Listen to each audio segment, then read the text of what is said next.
Aujourd'hui, nous parlons de l'importance des deux figures parentales dans l'éducation des enfants. Dites-nous, premièrement, qu'est-ce qu'être parent? Chers téléspectateurs, je vous salue au passage avant d'aborder dans le sujet. Oui, Être parent, d'abord, c'est construire le milieu de vie sain dans lequel un enfant doit évoluer, essayer de définir les projets de vie familiale, sur quelles valeurs nous voulons procréer oui, et quel est cet enfant que nous voulons mettre à disposition de la société. d'accord. Voilà réellement ce que c'est que d'être parent. Et là, on peut le mettre dans la parentalité responsable. Il ne faut pas se situer au niveau de papa et maman où on est prêt simplement à régler les problèmes fondamentaux, élémentaires de l'enfant. Et il ne s'agit pas non plus d'avoir un enfant pour dire je suis parent. Non, le fait d'avoir un enfant, ça peut être accidentellement. Mais quand c'est programmé, déjà quand on définit notre projet de vie familiale, on sait qu'à un moment donné de notre vie, nous aurons des enfants. Et prévoir l'arrivée de ceux-ci et créer les conditions pour permettre à ce dernier d'évoluer, d'être épanoui, de construire une personnalité et d'être identifié. D'accord. Construire une personnalité. Maintenant, pour permettre cette identification de l'enfant, compte tenu de l'éducation que les parents lui ont donnée, comment est-ce que les parents doivent s'y prendre? Dans ce constat, j'aimerais qu'on se base un peu sur la définition de l'éducation Oui. donnée par le sociologue Émile Durkheim. Oh, Selon lui, l'éducation est l'action exercée par les parents ou bien les personnes âgées sur les générations non mûres pour la société. Et dans ce volet, pour lui, l'éducation a pour objet de susciter et de développer chez l'enfant quelques fondamentaux, son état physique, son état intellectuel, moral, que réclame de lui-même, de la société et le milieu auquel il est destiné. Maintenant, déjà, si on part de cette définition où on voit que c'est une transmission de valeurs, oui. là, ça nécessite la responsabilité des parents à pouvoir créer cette transmission de valeurs. Donc, d'abord, définir c'est quoi nous allons fonder notre famille, sur quelles valeurs fondamentales. Et c'est là où on arrive à définir les responsabilités de chacun. En fait, l'éducation, Christelle, Oui. c'est que les deux parents se mettent ensemble pour définir et mettre en œuvre l'autorité, où la tendresse est inséparée de la fermeté. Il faudrait que les deux vont de pair. Oui. Parce que pour qu'un enfant grandisse, il faut la fermeté du père, Oui. qui est l'autorité, Oui. et aussi la tendresse et l'affection de la mère. Qui est la douceur, comme on dit enfant, à leur rovio, dans les votes vidéo. Oui, là, il faut développer, comme on le dit, une main de fer dans un gant de velours pour pouvoir accompagner l'enfant pour son plein épanouissement. Une très belle expression d'ailleurs. Alors, dans notre société, quand on parle de figure parentale, il y a différentes catégories qu'on observe. Il y a les parents, il y a déjà les familles monoparentales qui sont à part. Il y a les familles où le père et la mère sont bien présents dans le foyer, mais n'ont pas le temps de s'occuper des enfants pour leur éducation et autres.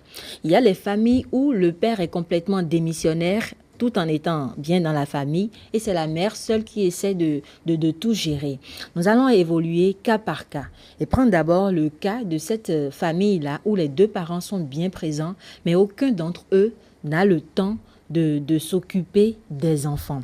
Alors, pour pouvoir gérer cette situation-là à laquelle beaucoup de parents font face, quelles sont les mesures que ces parents-là doivent prendre pour quand même essayer d'accompagner leur enfant dans leur évolution sociale? Ok, chef et Christelle, ce volet fait partie des mutations familiales que nous constatons aujourd'hui parce que nous voulons copier coup pour coup l'Occident. qui, eux, ont traversé des étapes, ont cherché aussi des moyens pour pouvoir pallier à certains échecs. Oui. Mais nous faisons le saut dans le vide et nous voulons copier pour copier. Oui, c'est vrai, aujourd'hui, nous ne pouvons plus rester à la maison pour dire il faut les 2 figures parentales, alors que c'est important et nécessaire si nous voulons avoir un enfant, une personne devenir complet, comme on le dit, Oui. et être émotionnellement Complet toujours, complet. parce que c'est le mot qui dit. Maintenant, quand les 2 ne sont pas là, ce qui nous manque ici aujourd'hui, si on passe sur les réalités, c'est qu'on n'a pas cette culture de recours au volet social. Chacun veut garder l'éducation reçue de ses parents. Oui. L'éducation, ce qu'il voit faire, ce qu'il entend dire. Et juste autour d'un pot, on pose notre problème pour dire, mais écoute, moi j'ai telle situation chez moi, comment y faire? Et on prend seulement à la hâte ce que les autres font. On fait un copie conforme sans savoir réellement si c'est réellement ce qu'il nous faut pour notre famille. Et comme je le disais, comment nous avons construit notre famille? Sur quelle base? Sur quel fondement? Quelles sont nos valeurs? Si réellement la famille, les familles dont on vient de décrire, dont le père n'a pas le temps, la mère n'a pas le temps, donc pour eux, le fondement n'est pas la famille. C'est d'abord soit être quelqu'un, Oui, s'accomplir. s'accomplir soi-même, ou bien le travail, être au service des autres. Si nous définissons ça, nous n'allons pas constater qu'il y a de problèmes. Oui. Mais c'est quand ces enfants vont grandir et où nous-mêmes, nous serons à la retraite, qu'on se rendra compte qu'on a péché. Parce que même si on leur dit aujourd'hui, ce que vous faites n'est pas pour eux, je dois travailler et je dois être quelqu'un dans la société. Mais quel quelqu'un? C'est à nous de le savoir. Et il faudrait que ces gens de famille aussi se disent quel enfant nous voulons mettre à la disposition de la société. D'abord pour lui-même, parce que ce qu'il reçoit, c'est ce qui va le définir. Et quand il entrera lui-même à un moment donné, à l'adulte, en voulant construire son foyer, pourra réellement définir qui il est. Parce que ces 2 figures parentales, excusez-moi Christelle, en définissant réellement les rôles qui les définissent, on comprendra que simplement le travail n'est pas la solution. Oui. Maintenant, si c'est le cas, où ils se sont déjà engagés sur ce volet, il faut maintenant faire recours au volet social. Et le volet social voit les écoles qui ont réellement les moyens et ont mis en place des services réellement d'accompagnement de parentalité. Mais est-ce que ces services-là suffisent pour quand même permettre à l'enfant de s'épanouir? Mais on ne travaille pas 365 jours sur 365 jours. Il faut qu'ils reviennent aussi à la réalité pour savoir qui suis-je. Oui. Est-ce que je vais être papa ou père? Est-ce que je vais être maman ou mère? La précision entre être papa et être mère. Être père, voilà. Être maman et être mère. Aujourd'hui, sincèrement, si on fait recours aux recherches, un peu, par exemple, dans notre pays, le Bénin, Oui. nous avons plus de papas que de pères. Il y a des pères, on ne va pas dire qu'il n'y a pas de pères, mais nous avons plus de papas que de pères.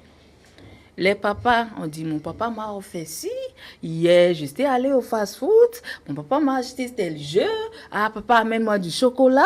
Et pour maintenant compenser ce vide qu'ils ont créé par leur absence, sont prêts à tout donner. Il y a des papas qui sont prêts à acheter des chocolats et yaourts, même à un enfant de 18 ans, pensant qu'en lui donnant de douceur, l'enfant va pouvoir le pardonner de ses absences. Mais non. À chaque étape de la vie, l'enfant a besoin de quelque chose. Mais si vous n'êtes pas là pour asseoir, moi j'appelle ça les règles d'hygiène relationnelle. Comment parler à une grande personne quand un étranger vient à la maison, comment le recevoir? Quand nous sommes à table, à quel moment prendre la parole? Est-ce qu'à tout bout de champ, l'enfant doit dire « Papa si, maman ça ?» Il faut définir tout cela. D'accord. Alors, Madame Domingo, on prend maintenant le cas de ces familles-là où c'est la mère ou le père, l'un des parents qui est disponible à l'éducation des enfants. Est-ce que cela suffit? Cela seul ne suffit pas parce qu'il finira par être essoufflé. À des moments donnés, il arrive qu'on joue les deux rôles, être père et être mère. Mais on ne le fait pas seul, même si on dit je l'ai éduqué seul. Il y a la société. Mais c'est de savoir quel volet de la société nous avons besoin dans notre contexte actuel pour pouvoir éduquer notre enfant. D'accord. Parce que des fois, pour que les autres ne parlent pas de nous, ne nous critiquent pas, on veut s'enfermer dans notre environnement. Et on est prêt à tout donner à l'enfant. Et le répondant de l'enfant, ce n'est que la télé ou bien le smartphone. Mais la télé ne répond pas aux questions. À quel moment, quelle est l'occasion que vous donnez à l'enfant de pouvoir vous interroger? Il faut que l'enfant s'étonne. En regardant par exemple un dessin animé où on permet à tout le monde, on achète les dessins animés, on voit comment il y a des petits génies. Oui. Mais quand l'enfant suit un dessin animé où ce petit génie va même à des moments donnés à l'encontre des règles imposées par le père et arrive enfin quand même à être félicité par ce dernier. Et nous, on lui permet de suivre, parce que la télé aussi, c'est un moyen d'éducation. C'est cela. Et on ne lui crée pas l'environnement pour pouvoir aller aussi désobéir. Mais on l'empêche de se développer. Oui. On l'empêche de savoir qu'est-ce qu'il peut réellement faire. Donc, dans les familles monoparentales, simplement, il faut faire recours, comme je l'ai dit. Craignons aujourd'hui, avec les mutations familiales que nous avons, l'évolution des choses qui nous échappent. Oui. Faire recours à des structures d'accompagnement, les médias, ceux qui font la médiation familiale, ceux qui ont les centres d'écoute, parce que les deux figures est fondamentale pour que l'enfant devienne réellement une personne équilibrée et complète. Alors, dans votre développement, on perçoit bien quand même l'importance des figures parentales dans l'éducation des enfants. Mais on va encore approfondir un peu la chose, parce que j'ai envie de prendre le cas des accès sociaux-là qui en viennent à commettre des actes quand même insoutenable vis-à-vis d'autres personnes. Et pour circonstances atténuantes, on dit qu'il a évolué sans son père ou qu'il a évolué sans sa mère ou qu'il a été battu pendant l'enfance. Quelle est votre position face à ce type de phénomène? Face à ce type de phénomène, je peux dire que c'est les conséquences de l'absence répétée du père ou de la mère aux côtés de l'enfant. Parce que si l'enfant, excusez-moi Christelle, l'enfant apprend tout de ses parents. Oui. Si l'enfant ne voit jamais quelqu'un être autoritaire à côté de lui, il n'acceptera jamais l'autorité au dehors. Si l'enfant ne s'identifie pas dans son milieu familial, il ne pourra pas s'identifier au dehors. Mais s'il veut copier le dehors, parce s'il y a l'absence du père et de la mère, il y a les pères. Oui. Il y a les pères, mais quel genre de père? On ne sait pas. Mais quand l'enfant, à un moment donné, n'a pas du tout eu ce dont il a besoin, le minimum, la présence d'une mère pour dissuader, le père qui doit être là pour quand même essayer de décoder les faces cachées de ce dernier. Je vous jure, dans nos prisons, il y en a. Dans les services d'accompagnement, il y en a. Mais qu'est-ce qu'il faut faire? C'est se dire, est-ce que faire d'enfant, c'est le problème ou bien avoir la capacité de l'éduquer? C'est un choix. Il ne sert à rien parce que Pierrette a vite fait enfant, son enfant évolue, je dois faire. Il ne faut pas de suivisme. Il n'y a pas de vouloir dire, bon, aujourd'hui, l'âge évolue, je dois faire ci. D'abord, l'acte que je veux poser, cet enfant que je veux amener sur cette terre, suis-je capable de l'éduquer? Suis-je capable de lui inculquer le minimum de savoir-vivre pour pouvoir être quelqu'un demain? Si ce n'est pas, il faut s'abstenir. Parce que, sincèrement, quand on se rend dans les prisons, ou par moment, quand certains parents viennent nous voir, on se demande réellement, est-ce qu'ils ont pris la mesure des choses avant de produire? Oui, parce que, bien vrai, se mettre en couple, c'est de tenir la flamme et de procréer. Oui. Est-ce qu'il faut procréer pour procréer? Est-ce qu'il faut amener un enfant sur cette terre, dans cette vie, et détruire sa vie pour qu'il soit déjà un cas social pour l'État? C'est ça. Donc là, dans ce volet, moi je dis, avec l'évolution des choses, il faut que le rôle de l'école change au niveau de nos gouvernants. Il faut définir maintenant, au lieu que l'école soit seulement le milieu où on acquiert, On l'enfant acquiert, oui. acquiert des savoirs, Oui. des savoir-faire, il faut aussi qu'il y ait l'acquisition du savoir-être, du savoir-vivre et du savoir-devenir. Parce que le même État fait recours aux parents Oui. pour contribuer à son développement. Oui. Mais si vous invitez les parents à développer des compétences pour contribuer au développement du pays, il faut aussi mettre des structures sociales pour accompagner ces parents à être responsables, parce qu'on ne peut pas être à l'assaut pour pouvoir être compétent et trouver encore des moments réellement pour inculquer, suivre, avoir le temps pour écouter et réellement déceler en l'envers ou bien transmettre ces valeurs. Donc, il faut avoir des services, structures compétents pour accompagner ses parents. Parce que là, on ne peut pas faire, on dit deux poids, deux mesures, deux poids, deux mesures. Tant qu'on demande tellement aux parents aujourd'hui, il faut maintenant que le rôle de l'école change un peu pour aider ses parents à être véritablement des pères et des mères. Oui. Donc, développer des écoles ou bien des structures à l'éducation, à la parentalité. Qui s'adaptent quand même un peu plus à Aux nos réalités. réalités. D'accord. Alors, dans cette responsabilité-là que les parents doivent assumer, vous êtes spécialiste en sciences de l'éducation. Est-ce qu'il existe quand même des techniques ou des outils que les parents pourraient utiliser pour quand même aider leur enfant à s'épanouir et à se développer comme cela se doit? Oui, il y a des techniques. C'est d'abord être à l'écoute de l'enfant. Vous savez, nos enfants reproduisent ce qu'on fait quotidiennement. S'il te plaît, vous et moi. On a au moins on a mis nos pieds dans les chaussures de notre mère pour voir si on a l'équilibre. On a noué les pas de nos mères pour voir si réellement... Et même quand les enfants sont petits, ils préparent un peu la pâte avec du sable. Là, on veut copier. On veut copier. Ce qu'on voit. Maintenant, qu'est-ce que nous-mêmes, quel comportement nous adoptons au quotidien? C'est d'abord, même dans notre quête de compétences, qu'on cherche quand même un créneau pour apprendre à être véritablement mère. Oui. Est-ce que c'est donner seulement le petit déjeuner, être sûr que mon enfant s'habille bien, être sûr qu'il soit à l'école à temps? Mais non. Quand mon enfant a besoin de moi pour poser des questions, quel est le moment que je dois donner à cet enfant? Si c'est au moment où de faire les prières les soirs, développer ce cadre où c'est d'abord prenez 15 à 20 minutes pour faire le bilan de la journée, comment l'enfant se sent quand tu n'étais pas là avant de prier. Ou le matin très tôt, qu'on se réveille très tôt et créer ce cadre. Ça, c'est le problème. Maintenant, chercher à apprendre. On ne peut rien faire aujourd'hui pour dire on a réussi.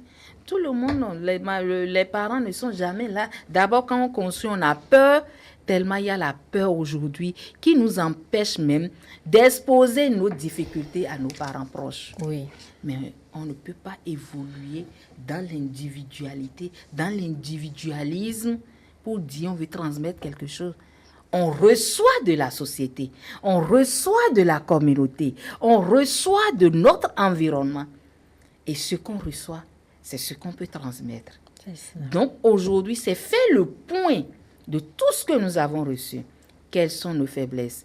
Quelles sont nos forces? Qu'est-ce que nous avons reçu réellement en bien, en éducation, auprès de nos parents, auprès de la société, là où nous avons grandi? Dans nos formations, qu'est-ce que nous avons eu de plus? En faisant ce point, il faut faire un planning familial. Quand nous nous réveillons à 5 heures, quel est le rôle? Quelle est la responsabilité de chacun avant que nous ne vaquions à nos occupations quotidiennes? Et quand nous revenons le soir, qu'est-ce que nous y mettons? Si l'enfant va et vient, il est incapable de poser. Si l'enfant n'arrive pas à poser de questions à la maison, ne pourra pas poser de questions à l'école. À l'école. Et si vous ne vous rendez pas au moins disponible une fois pour aller dans l'école, pour voir qu'est-ce que mon enfant produit là-bas, vous ne saurez même pas qu'est-ce que vous pouvez mettre en place. Donc aujourd'hui, il faudrait que les parents disent, nous devons apprendre compte tenu de l'évolution actuelle pour pouvoir accompagner nos enfants. Sinon, s'abstenir. D'accord. Alors, Madame Domingo, notre développement évolue et je voudrais quand même qu'on aborde quand même la responsabilité des parents vis-à-vis de leurs enfants adultes. Parce qu'on dit toujours, chez nous, on dit toujours enfant vu, non, sous nous, non, l'enfant ne grandit jamais pour la mère et c'est pareil pour le père. Vis-à-vis des enfants, quand ils deviennent adultes, à partir du moment où ils deviennent quand même des professionnels d'un métier donné ou même dans le couple, est-ce qu'il y a toujours une responsabilité que les parents vis-à-vis de leurs enfants? Écoutez, tant que vous vivez, vous pouvez toujours apporter quelque chose. Mais les parents ne savent pas ça.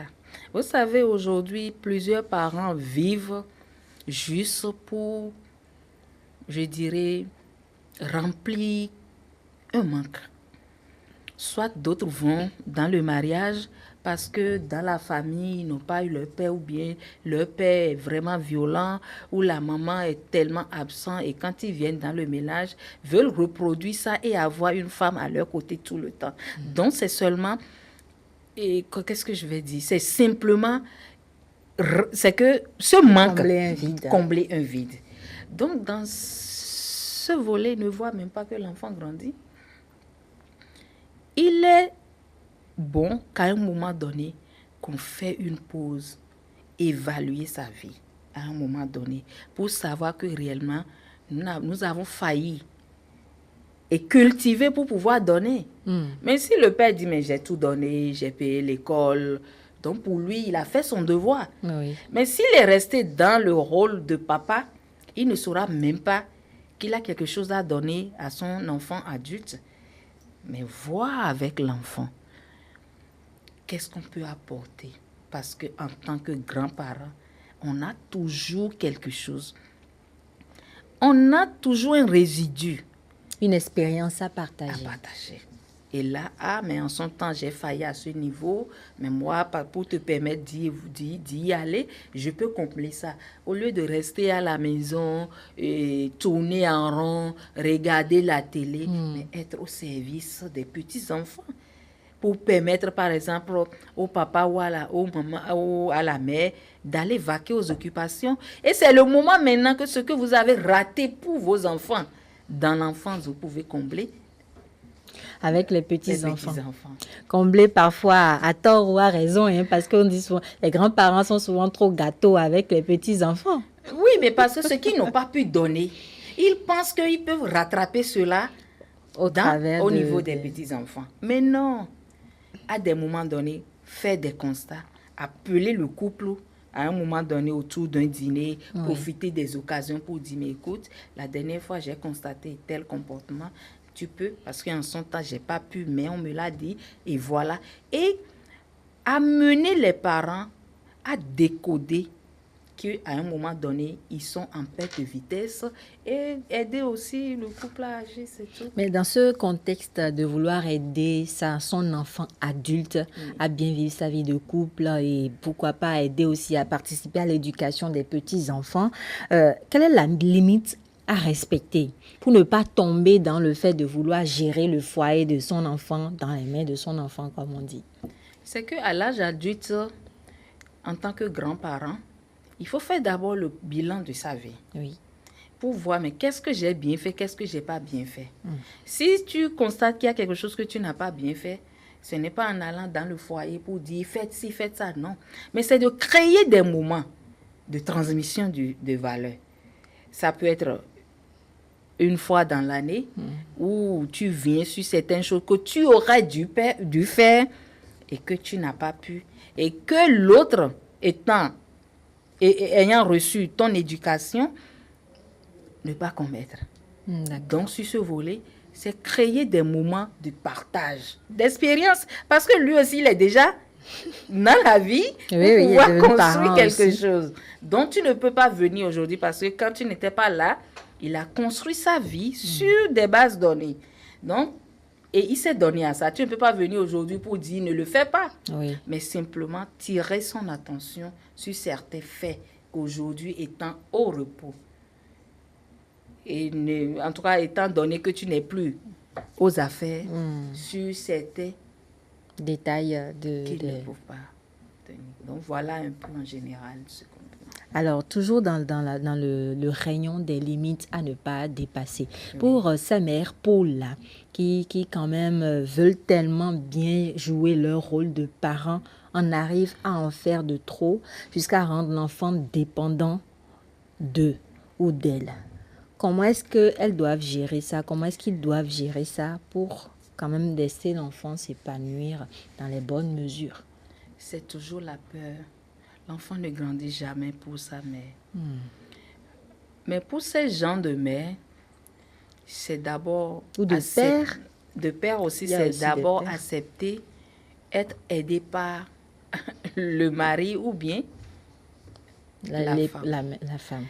Il y a quelque chose, vous savez, si on veut ou pas, il y a cette relation fusionnelle d'attachement entre mère et enfant.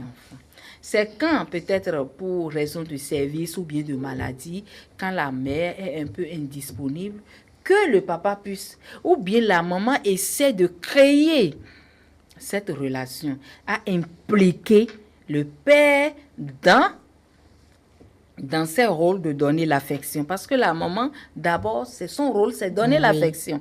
Parce qu'on voit toujours le père comme l'autorité et dans la fermeté. La rigueur. Donc, dans ce cas-ci, entre les deux, on offre, pas devant l'enfant, essaie de communiquer, créer ce qu'on appelle une responsabilité complémentaire, distincte et non interchangeable. C'est quand on dit c'est moi ou la femme se dit je dois éduquer, je dois élever, c'est là où le problème se pose parce que le papa n'est jamais là. Si tu n'es pas là, tu laisses ta place, quelqu'un d'autre va l'occuper. Donc pour ces gens de mère ou de père, c'est savoir un jour vous ne serez pas là. Moi, c'est simplement ce que si vous n'êtes pas là, posez-vous juste la question, si demain je ne suis pas là, que deviendra mon enfant? D'accord. Là, on ne peut plus s'enfermer à être là tout le temps, pensant que nous sommes les mieux outillés à permettre à l'enfant de ne pas commettre des erreurs. Que sans l'enfant ne peut pas doit évoluer. commettre des erreurs. Il faut, on appelle ça apprentissage, erreur et essai. L'enfant, peut-être, doit le faire une fois, n'a pas réussi. La nuit, il ne va pas dormir, il va cogiter pour dire, mais écoute, qu'est-ce qui ne va pas? Demain, il revient. Oui, c'est ça. Et là, à des moments donnés, est obligé de demander, mais papa, comment toi, tu fais telle chose? Mais maman, mais je te vois faire la dernière fois, je n'ai pas pu. C'est ça. Donc, voilà, il faut toujours savoir, demain, nous ne serons pas là. D'accord. Alors, Madame Domingo, un dernier mot pour clôturer notre émission de ce jour. En parlant de l'importance de la présence des deux figures parentales, Christelle, oui. Aujourd'hui, je me suis dit, c'est impossible. Mais c'est toujours possible. Parce que sans ça, nous n'avons pas des enfants bien épanouis, bien équilibrés, émotionnellement debout. Mais qu'est-ce qu'il faut faire? Ce n'est pas ignorer ce fait social qui est important pour le développement de l'enfant, mais c'est de définir maintenant des services sociaux d'accompagnement.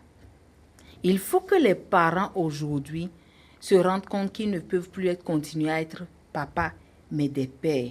Et en étant père, c'est de chercher à se former, à apprendre aujourd'hui en tenant compte des réalités socio-culturelles dans lesquelles nous sommes et non à importer ce qui se passe en Europe. Parce que tout le monde, on a souvent nos yeux calqués sur l'Europe, ce qui se fait, mais ils ont aussi des difficultés et ils ont développé des services. D'abord, on attend tout de l'État, mais les autres aujourd'hui ont compris et créer des réseaux où c'est des parents, mais des retraités qui se mettent ensemble pour aider les jeunes générations à ne pas commettre les mêmes erreurs que eux, vraiment qu'on arrive à développer cela dans notre pays et réellement soutenir les enfants. Aujourd'hui, tout le monde crie l'éducation est difficile, mais non, que nous, les personnes âgées, qu'on revoie un peu notre manière d'accompagner ces enfants et réellement leur permettre de devenir la personne dont ils ont besoin, être au service des parents, de leur communauté et de la société. Merci beaucoup, Madame Antoinette Domego, pour le développement du thème de ce jour.